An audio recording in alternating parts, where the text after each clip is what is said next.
is up, everybody? It is Monday, March 8th, coming at you, your allies behind enemy lines. Ryan and Joey coming at you thoroughly behind enemy lines in Cowboys territory, holding it down in Texas. I'm in Dallas. Joey's down in Austin, keeping us all protected down there behind enemy lines as well. If you're watching us here on YouTube, make sure you're subscribed, ring that notification bell so as soon as this video drops, you are listening to it and you are watching it and you're kept up to date whenever we do drop the latest and greatest heat. Same thing goes with your podcasts, Apple Podcasts, Spotify, Google Podcasts. Make sure you're subscribed there so as soon as the latest and greatest video drops, it downloads right to your phone. Make sure you subscribe, rate, and review there as well. Again, it is a beautiful Monday. Spring for me is officially here because I got my first sunburn yesterday. I was about on the baseball field for about 12 hours, so got a good little sunburn going. So now anything from here on out is spring. But Joey, how was your weekend? But you're doing all right down there in Austin? I'm doing good. I was doing good. Great weekend here, and it is our last week before spring break as far as school goes. So I feel that spring fever as well for a different reason, not as getting heated down there or up there, I should say. But we're doing good down here, man. We're ready for this football season to get kicked underway as far as the off-season portion. Absolutely, yeah, absolutely. So we have today quite a few players are already starting to get cut. We saw Carlos Dunlap get cut. A couple other guys, Christian Jones from the Detroit Lions. So there's definitely been moves being made. I believe the last day to sign a franchise tag is Wednesday, if I'm not mistaken. So there will be a lot of eyes on that. See if guys that get franchised, guys that are going to be unrestricted free agents, all that fun stuff. Yeah, like I said, I've been saying it for a while now. Full speculation season. We are in mid-season form right now, and there's no better time in the NFL when it is the off season than speculation season. Got a lot to touch on today. We obviously have the rest of our mock draft series. We're going to finish up with the rounds 4, 5, 6, and 7. I messed up on Friday thinking we were going to do 3 and 4, but we had 2 picks in the third. I had got that screwed around. My fault. I'll take the blame. Hand up. That's on me.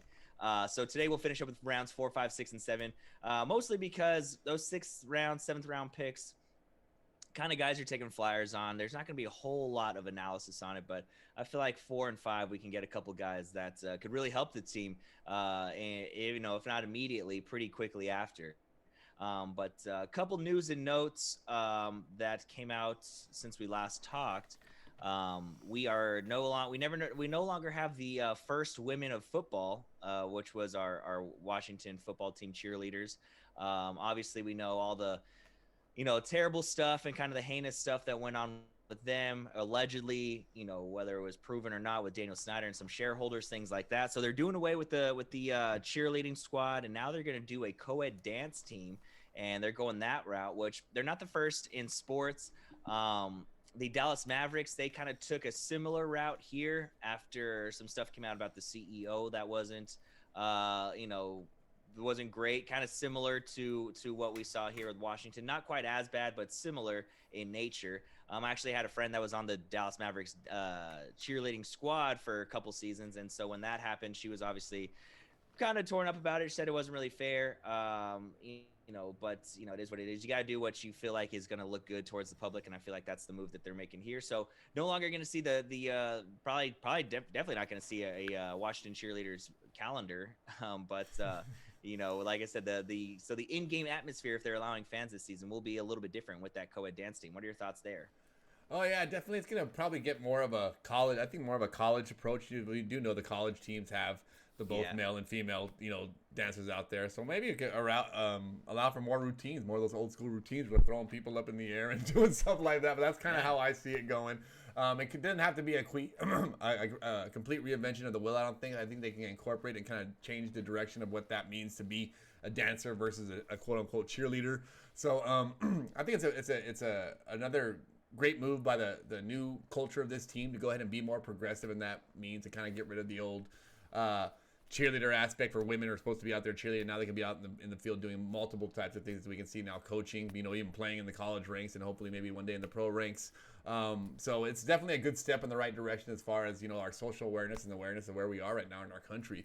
So hats off to the organization for noticing that as well. I mean, it doesn't bother me that much. I really never went to the games to watch the cheerleaders. All awesome. I'm not going to lie. I love looking at beautiful women, but I'm not going to deny that as well. But it does not, it's like, oh, great. Now that I don't have that, attitude whatsoever at all. I think it's great for the women that had to suffer through this.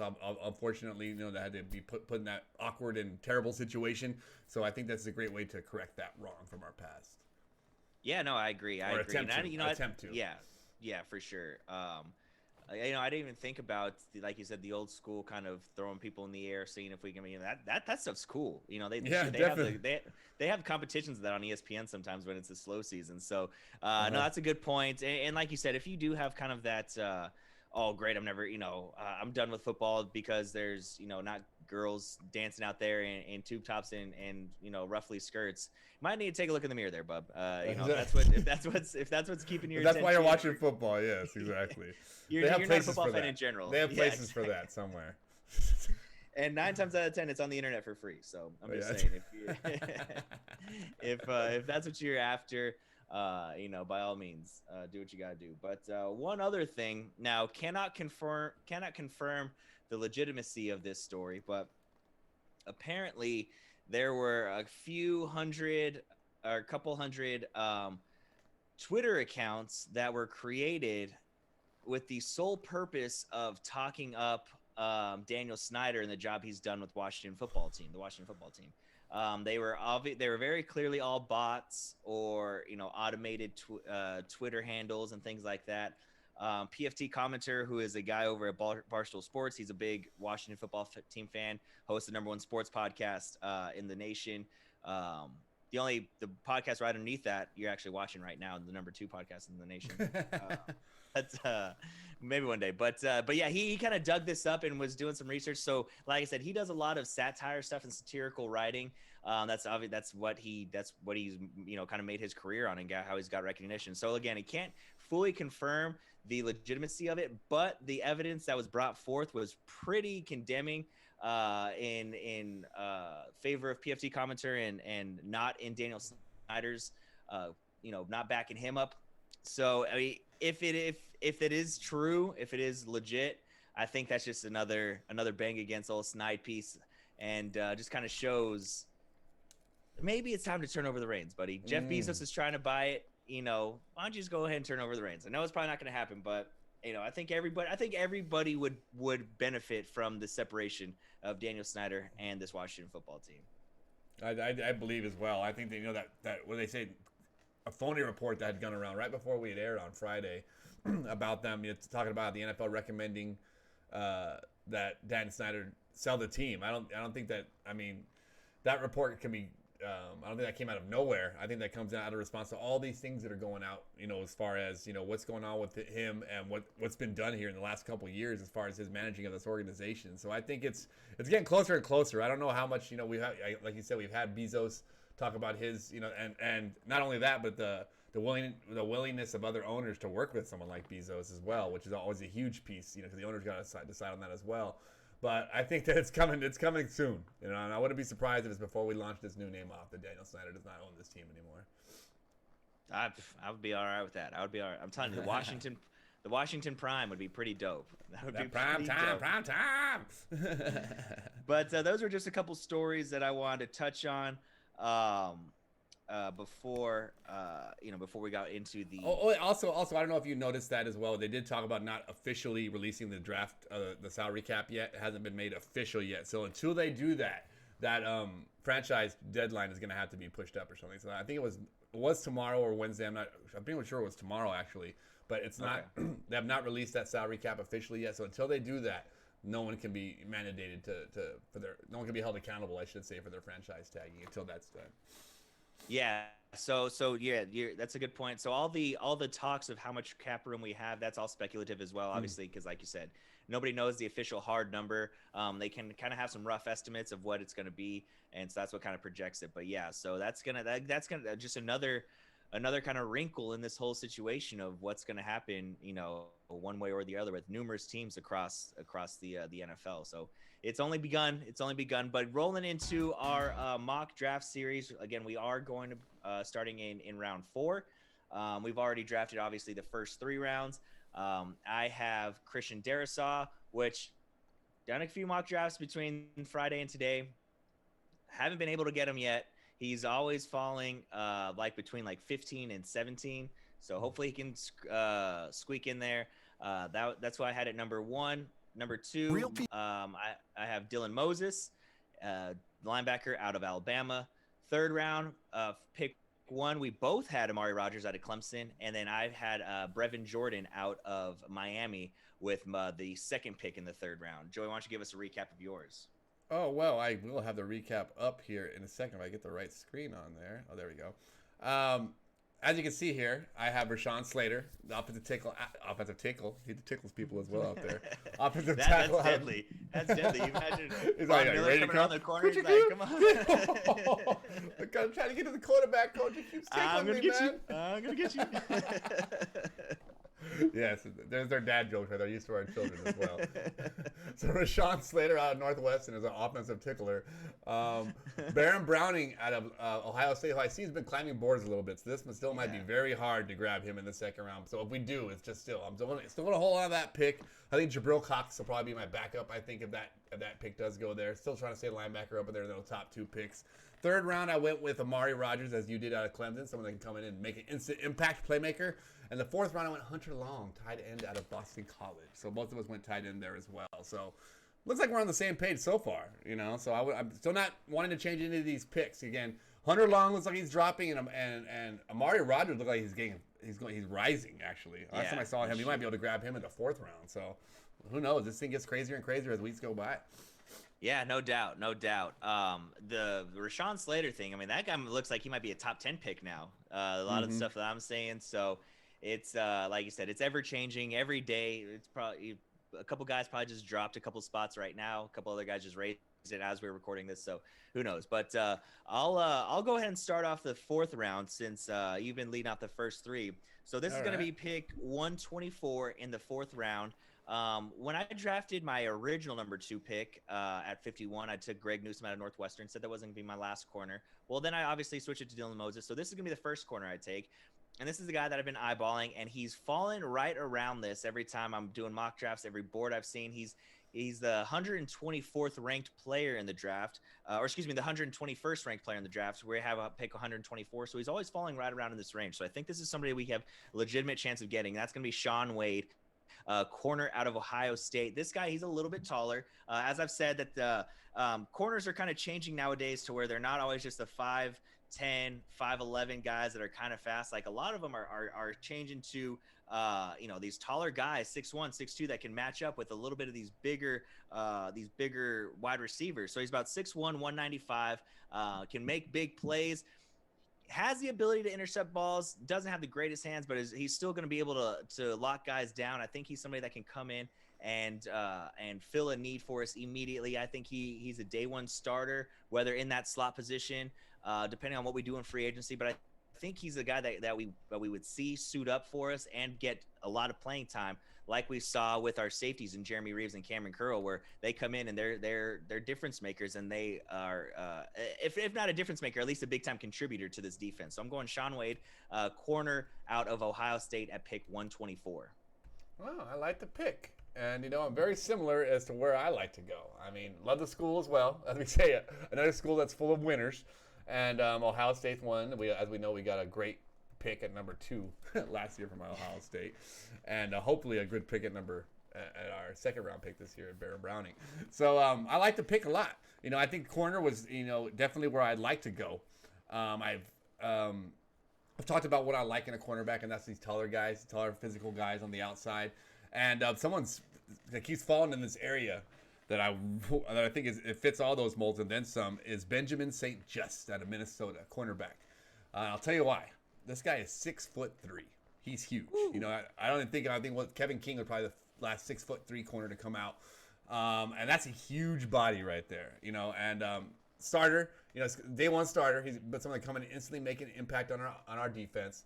So all the things say we should pick this guy right here. But I always say I think we're going to need another position of need here, as this last year showed us. And I'm going to stay in the same school as you, Ohio State. But I'm going to go running back, and I'm going to go Trey Sermon. I don't hate that pick at all. I like it a lot, especially with all the news that we might be releasing Peyton Barber. Probably something that we probably should do. Just another name, another solid name to put in there, another young solid name we can put in there. Doesn't know what he can do at this level, but someone that's used to touching the ball, used to winning, great size, great. He's made to play running back. You know, this guy's got all the tangibles of a great running back. A lot like Antonio, so it'd be a perfect compliment to somebody, Antonio Gibson. As we know, you need more of these running backs. You don't need the single back focus nowadays. So I like that pick, Trey Sermon out of Ohio State. Yeah, I like that pick quite a bit as well. And there was another running back that's kind of falling around that same path, or excuse me, that same pick. I'm trying to think. Maybe it was Chuba Hubbard. Oh no, it was oh my goodness, I'm gonna butcher this name. It's Ramondre Stevenson from Oklahoma, OU, who he had a good season, filling in for their starter who ended up going down right before the playoffs, or excuse me, right before the bowl games, because I came and watched him at the Cotton Bowl. He had a decent showing there at the Cotton Bowl. Was running all over dudes. So I don't like that, or excuse me, I don't hate that pick of Trey Sermon at all. Again, he wasn't the starter at Ohio State. It was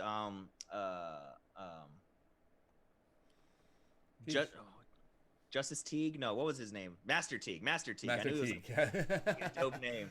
I knew it was like a dope name. I couldn't remember what it was. Yeah, Master Teague. So I like that. I like that pick a lot. I think that's something that we could use depth at. It isn't.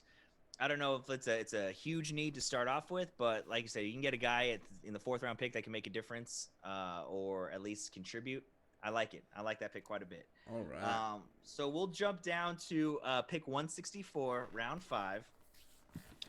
Now, this is where I think we can get somebody that won't contribute or help the team immediately, but could maybe next year, or maybe just later in the year this year.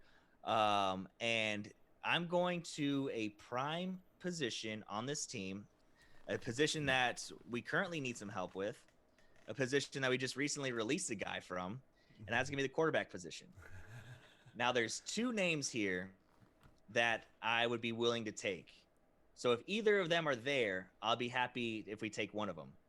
Now, it's kind of a homer pick because we're going to have the same pick here. Is it Shane Buechele? Oh, no, it's not. Okay, so or excuse me, no, it's Sam Ellinger. It's Sam. Okay, Ellinger. but it is a homer pick. It is the same. It is a homer pick. So I just gave it up. So Sam Ellinger is pick 1A for me. I'll take Shane Buechele pick. Is 1B or whatever the saying is. They both played together at Texas, and Shane Buechele ended up transferring to SMU. I think Shane Buechele has the more pro-ready arm, but I think Sam Ellinger has the bigger frame and the better. This is like the mechanics of that make up a quarterback. The mentality of a quarterback. I think Sam Ellinger fits that bill a little bit better. One of the other shows I do, I told my buddy, my co-host, in the middle of the year last year, I said, you put Sam Ellinger on the Raiders, and they're immediately better than with Derek Carr.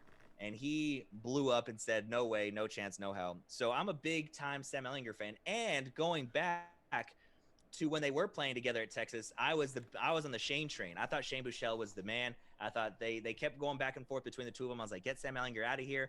But as time went on, I was like, dude, Sam Ellinger, he was kind of a Tim Tebow type where he can run it. He can run over some guys, but he had a much better arm, much better thrower than Tim Tebow. So Sam Ellinger is going to be my pick at quarterback, and it sounds like you're riding that train as well. Yeah, I'm riding that train as well. I mean, obviously, I was going to, give a little bit more suspense as I talked about it. But another name to add to that trio, because I had the same duo as well. I had Sam Ellinger, I had Shane Buechele, I had quarterback. Right here, like you said, someone that's not going to make an instant impact on our team, but someone that we want to make sure that we are planning for the future. Someone that we can grab that has, that's draft above, someone like a Tom Brady type, someone you can a late round steal that can really make an impact in the future. So another name that keeps falling, I talked about him earlier, was Kellen Mond as well. Yeah. So that's a name I could throw in there as well. Any one of those 3 guys are available right here. Obviously, I want Sam Ellinger number 1, maybe Kellen Mond number 2, and then probably Shane Buechele number 3.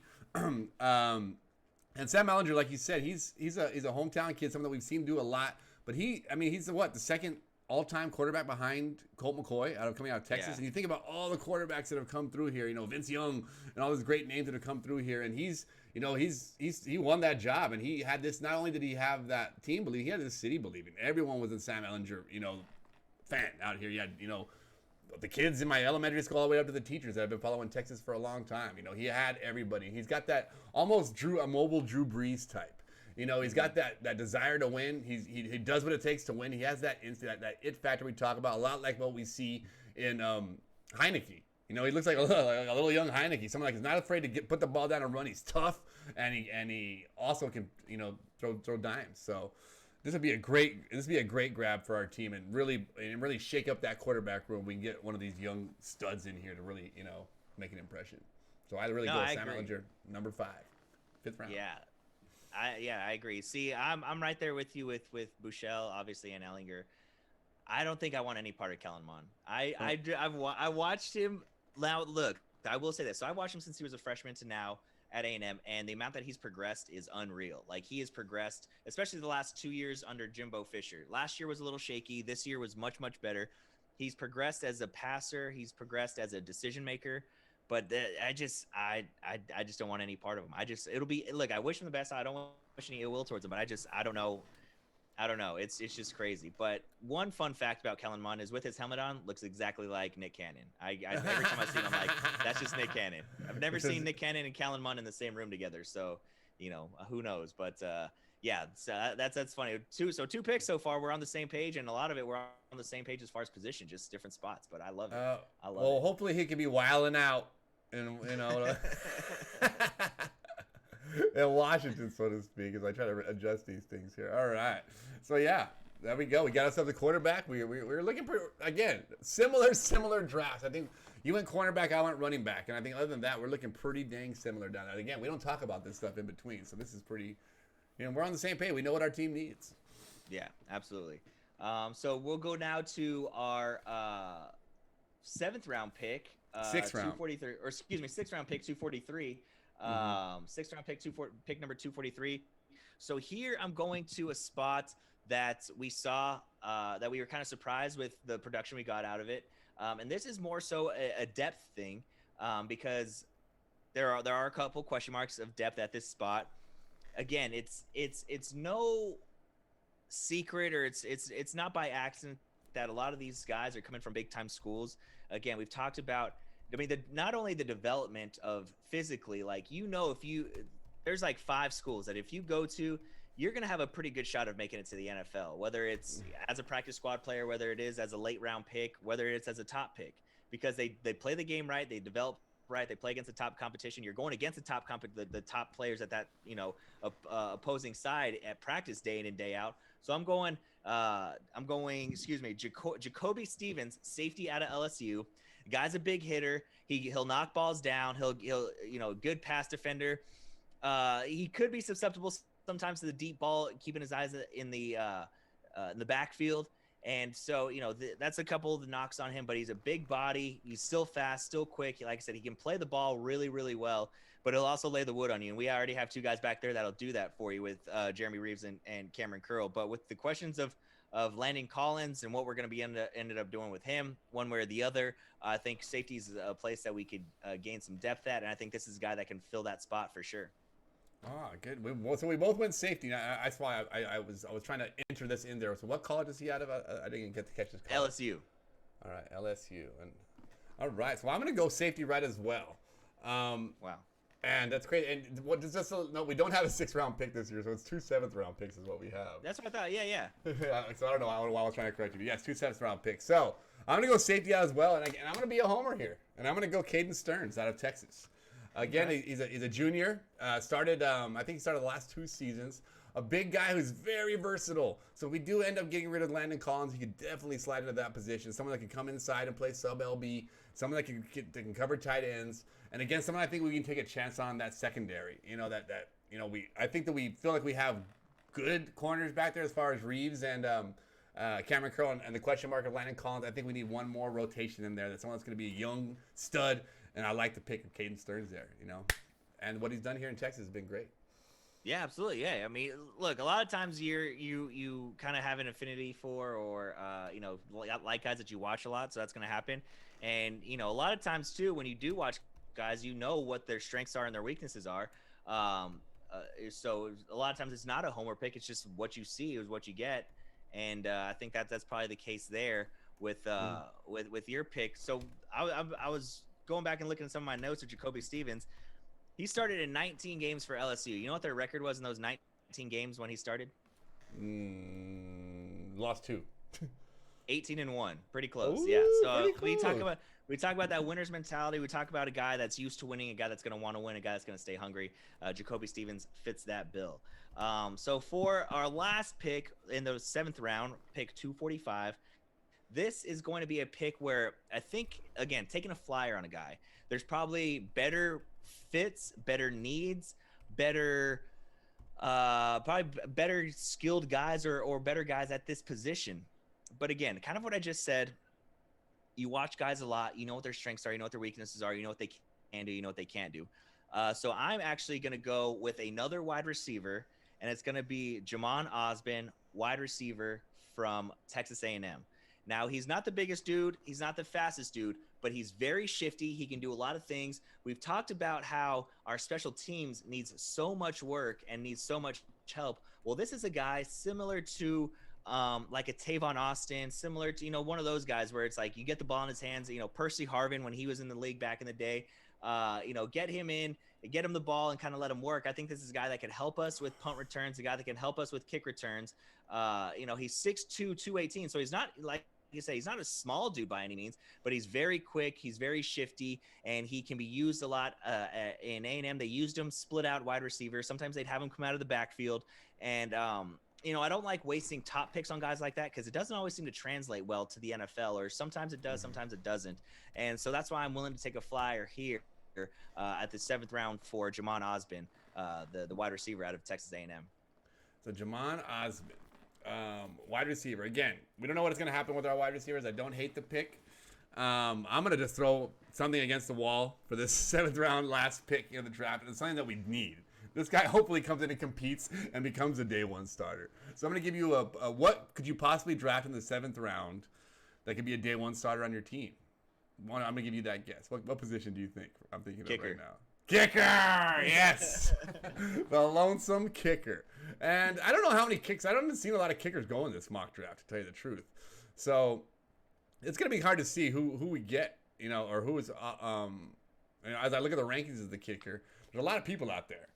I like the guy out of Memphis. The guy's, again, he's projected to go in the draft, not a free agent. So I think that he might be able to go there. His name is Riley Patterson. So that's who I'm going to take. I actually saw him break the record for the longest field goal in Cotton Bowl history. Oh, there you go. Look at that. We're on the same page and we don't even know it. So I'm going to go Riley Patterson out of Memphis. I think someone that needs to come in and take Hopkins out of here, end this Hopkins nightmare, because as we all know, Washington football team fans, every kick, I don't care how long it is a hold your breath moment for Hopkins. Every single exactly. So if we can get that, position solidified, someone like, these teams that have these kickers like these Justin Tucker types, that's what we need, and hopefully Riley Patterson can come be somebody just like that. And that's who I'm taking. You know what, man? I love that pick. That's a great. Like I said, I saw him kick here, and the dude has a boot, and he's got some swagger to him too. Like he'll put one, between the uprights from 55, and he'll let you know about it. So I kind of like that. A little confidence to go behind it. We see the kicker position kind of morphing and trending into the guys just hitting these bombs, and Justin Tucker, he'll do the same thing. Like I said, he'll celebrate on you a little bit. Who's the fellow with the Rams? Greg Zuerlein used to do it a little bit too. But there's just there's Greg the Leg. Yeah, there's a couple kickers that'll do that. So I don't hate that pick. What about the guy from the Colts, Georgia guy?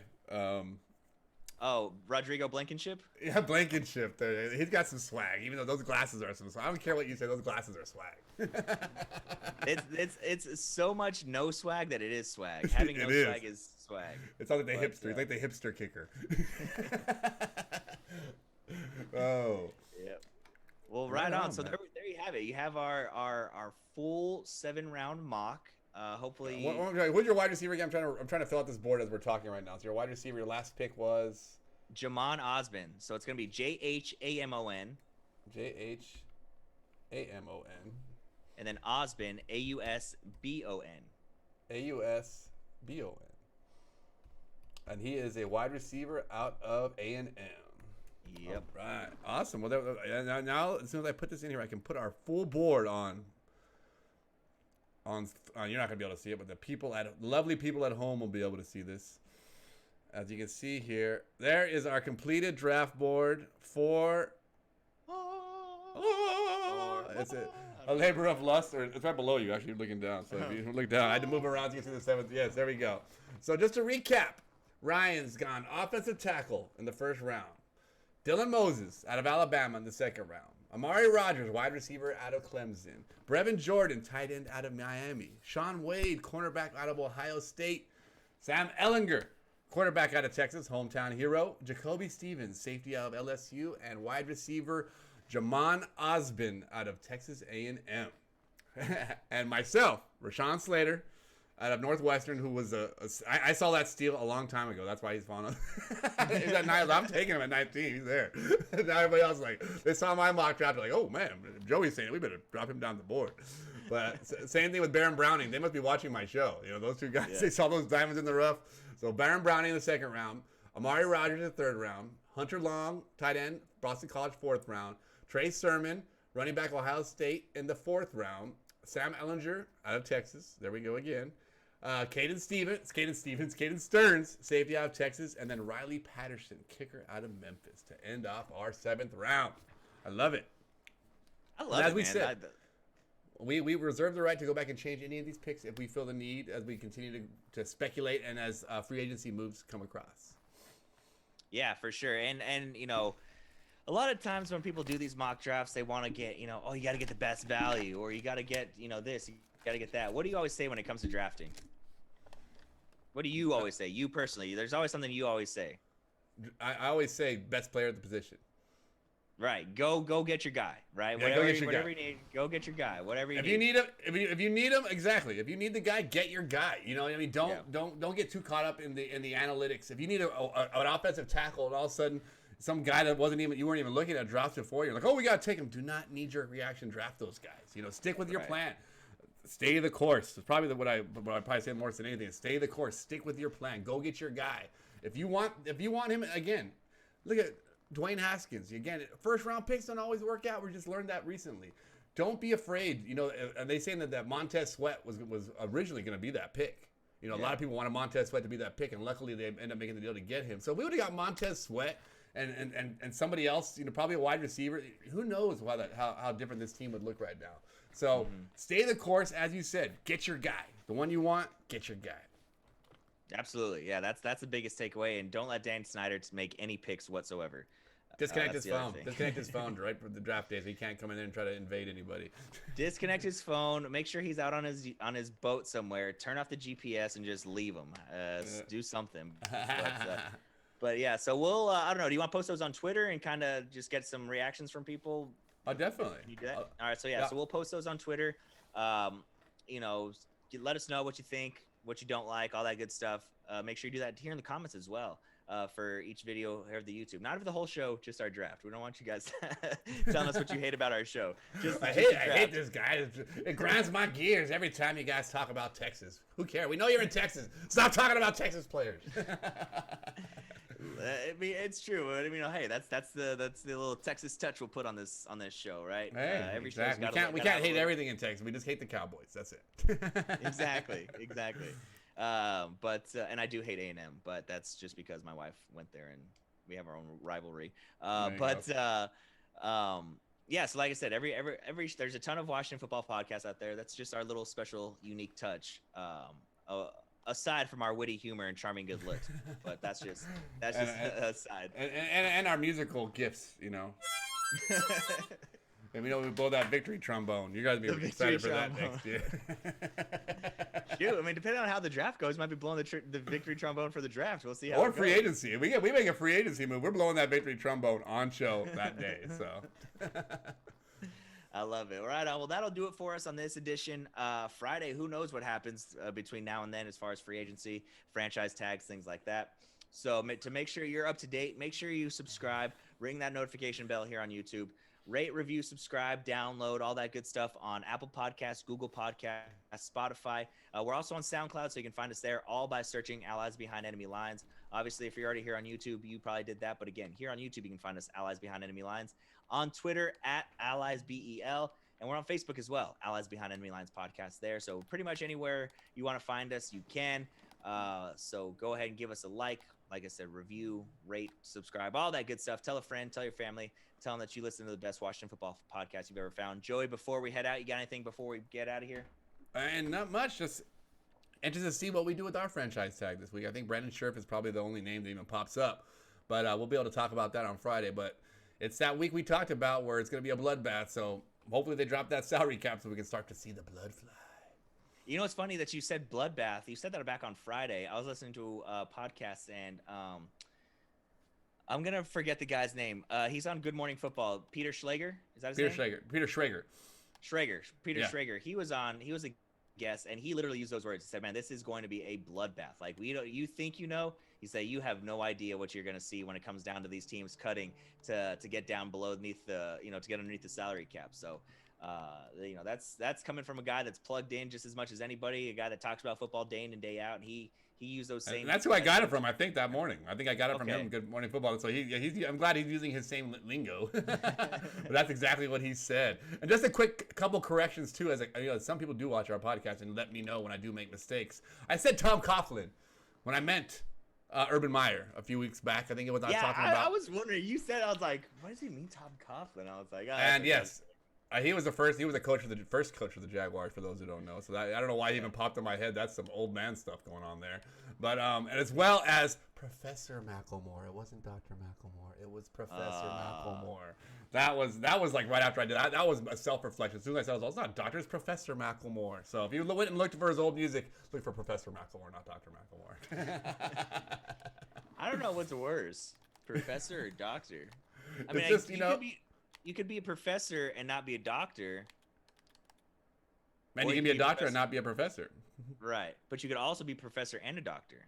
Exactly. So, I don't know. Anyway, that's who he was before. Anyway, his A&R saw that name. I was like, no, man, we taking off that weird first part. I'd like to see what they would do with us. I'd love to see what an AR would do with my likes. No, we're not calling this Allies Behind Enemy Lines. No, we're calling this two dudes in a cup. Two dudes in Texas. I did not say two dudes in one cup. I did not say get your minds out of the gutter. Two dudes and one trombone. That'd be even better. The trombone show. Yeah. All right. Well, I think that's an adequate spot to leave here. But you guys have a great rest of your week. Thanks for listening. Thanks for watching. We will see you on Friday.